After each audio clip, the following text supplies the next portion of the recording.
Hey guys, welcome back to my YouTube channel. അപ്പോൾ ഇന്ന് നമ്മൾ ബർഗർ ഉണ്ടാക്കാനായിട്ട് പോവുകയാണ്. ബർഗർ ഉണ്ടാക്കാനുള്ള സാധന സാമഗ്രികളെല്ലാം എടുത്തു വെച്ചിട്ടുണ്ട്. ചിക്കൻ ഇല്ലാത്തതുകൊണ്ട് ചിക്കൻ ബർഗറാണ് ഉണ്ടാക്കാൻ പോകുന്നത്. സോറി ഗൈസ്, വെജ് ബർഗർ ഉണ്ടാക്കാനായിട്ട് ആദ്യം ഒരു കട്ടിംഗ് ബോർഡ് എടുത്തിട്ട് അതിൻ്റെ അകത്ത് കാരറ്റ് കുനുകുന അരിഞ്ഞു. അതിനുശേഷം ഒരു കാബേജ് എടുത്തിട്ട് കുനുകുന അരിഞ്ഞു. എന്നിട്ട് ഒരു പാത്രം എടുത്ത് ഗ്യാസ് വെച്ചിട്ട് അടുപ്പ് കത്തിച്ചു. അതിലേക്ക് കുറച്ച് വെള്ളവും ഒഴിച്ച് അരിഞ്ഞു വെച്ചിരുന്ന കാരറ്റും കാബേജും അതിലേക്ക് ഇടണം. ഇപ്പൊ നമ്മൾ ഉണ്ടാക്കുന്നത് ബർഗറിന്റെ അകത്തിരിക്കുന്ന ഒരു കട്ടൻ്റെ അടക്കാത്ത ഒരു സാധനമാണ്. അതിന്റെ പേര് എനിക്കറിയില്ല. കാരറ്റും കാബേജും വെള്ളം വറ്റുന്നവരെ ഇളക്കി കൊടുക്കുക. അത് റെഡി ആയിട്ടുണ്ട്. അതിനുശേഷം സവാള പൊളിച്ചിട്ട് കുരുകുര അരിഞ്ഞു.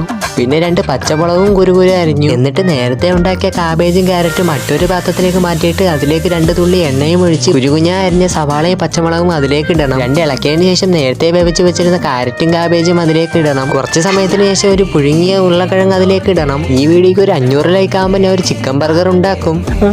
ഉരുളക്കിഴങ്ങ് പൊടിച്ചതിന് ശേഷം അതിലേക്ക് ഇടണം. എന്നിട്ട് നന്നായി ഇളക്കണം. ഇളക്കുന്ന സമയം കൊണ്ട് എല്ലാവരും ഒന്ന് ലൈക്ക് അടിക്കുക. എന്നിട്ട് കുറച്ച് കുരുമുളക് പൊടിയും മുളക് പൊടിയും കുറച്ച് ഉപ്പ് ഇടുക. എന്നിട്ട് കുറച്ച് നേരം നന്നായി ഇളക്കണം. ഇനി എന്ത് വീഡിയോ വേണമെന്ന് ജസ്റ്റ് ഒന്ന് കമന്റ് ചെയ്യാൻ മറക്കല്ലേ. മിക്സായി വന്നതിന് ശേഷം നേരെ പാത്രത്തിലേക്ക് തട്ടുക. എന്നിട്ട് ഞാൻ റൗണ്ടിന് ചൂടുന്ന ഒരു പാത്രമാണ് എടുത്തത്. ശരിക്കും ഈ പാത്രത്തിന്റെ ആവശ്യമില്ല. കൈ കൊണ്ടൊന്ന് ഉരുട്ടി അതൊന്ന് അമിക്കാൽ മതി. എന്നിട്ട് ഒരു ഇരുമ്പ് ചട്ടി എടുത്തിട്ട് അതിലേക്ക് എണ്ണ വെച്ചിട്ട് പൊരിക്കുക. ഞാൻ എല്ലാം ഫില്ലാക്കിയിട്ട് നേരെ അടുപ്പ് കത്തിച്ച് അടുപ്പിലേക്ക് വെച്ചു. അപ്പോഴാണ് എനിക്കൊരു കാര്യം മനസ്സിലായത്, കട്ടി കണക്ക് മൊരിഞ്ഞ് വരത്തില്ലെന്ന്. പിന്നെ എങ്ങനെയൊക്കെയോ മറിച്ചിട്ട് നേരെ ഗ്യാസ് ഓഫ് ആക്കി നേരെ പ്ലേറ്റിലേക്ക് ഇട്ടു. അതുകൊണ്ട് ഞാൻ ഉണ്ടാക്കിയതുപോലെ ആരും ഉണ്ടാക്കാതിരിക്കുക. ഞാൻ കട്ട്ലറ്റ് പോലെ ഉണ്ടാക്കാനാണ് ശ്രമിച്ചത്, പക്ഷെ നടന്നില്ല. ഒരു പ്ലേറ്റ് എടുത്ത് അതിലേക്ക് ബണ്ണ് കണ്ടിച്ചിട്ടു. എന്നിട്ട് സോസ് പൊട്ടിച്ച് അതിൻ്റെ അകത്തോട്ട് ഒഴിച്ചു. എന്നിട്ട് ചീസ് കണ്ടിച്ചു. ചീസ് ഞാൻ ആദ്യമായിട്ടാണ് തിന്നാൻ പോകുന്നത്. ആദ്യം ചീസ് വെച്ചു. അതിന്റെ മുകളിൽ സവാളയും തക്കാളിയും കുക്കുംബറും വെച്ചു. അപ്പോഴാണ് ഒരു രസമില്ലാന്ന് എനിക്ക് തോന്നിയത്.